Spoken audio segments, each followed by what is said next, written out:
এই ভাজি অলপ বনাব লৈছোঁ। আলু, ফ্ৰেঞ্চ বিন, মটৰ,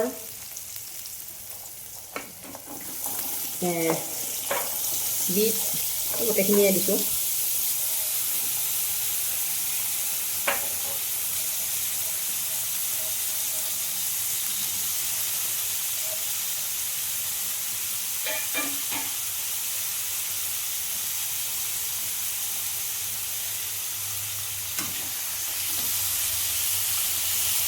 এনেকুৱা মিক্স তৰকাৰী খাই ভাল লাগে।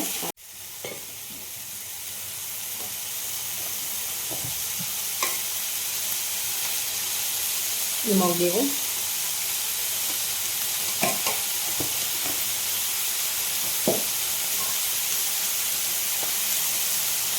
হালধি দিওঁ,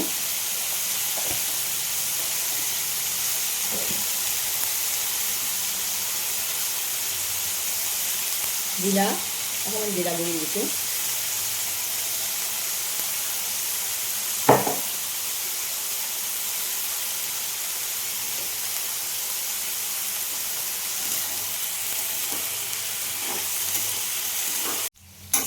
এনেকুৱা ধৰণৰ মিক্স ভাজিবিলাক খাই খুব ভাল লাগে আৰু খুব দৰকাৰীও।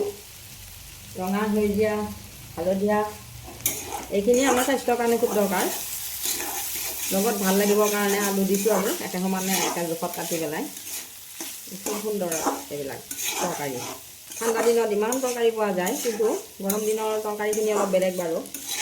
গৰম দিনত টেঙা খাই বেছি ভাল লাগে আৰু ঠাণ্ডা দিনততো বিভিন্ন ধৰণৰ ওলাই কেঁচা তৰকাৰীবিলাক।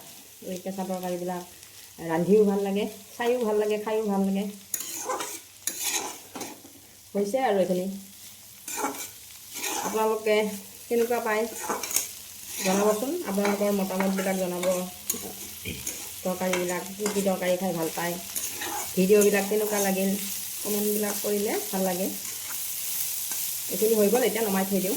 ধুনীয়া, বেছি মছলা দিয়া নাই, অকণমান জিৰা গুড়িয়ে দিছোঁ, হালধি নিমখ, খুব ধুনীয়া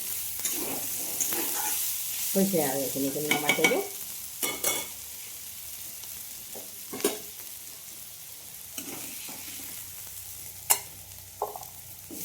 দিনটো ভাত বনাওঁতে কিবা কিবি ভাল লগা তৰকাৰীবিলাক বনাওঁ আৰু কেতিয়াবা ঘৰৰ পৰিয়ালৰ ইচ্ছামতেও বস্তুবিলাক বনাব লাগে। এইখিনি সুন্দৰকৈ ভাজিলোঁ। আপোনালোকৰ কেনেকুৱা লাগিল জনাবচোন।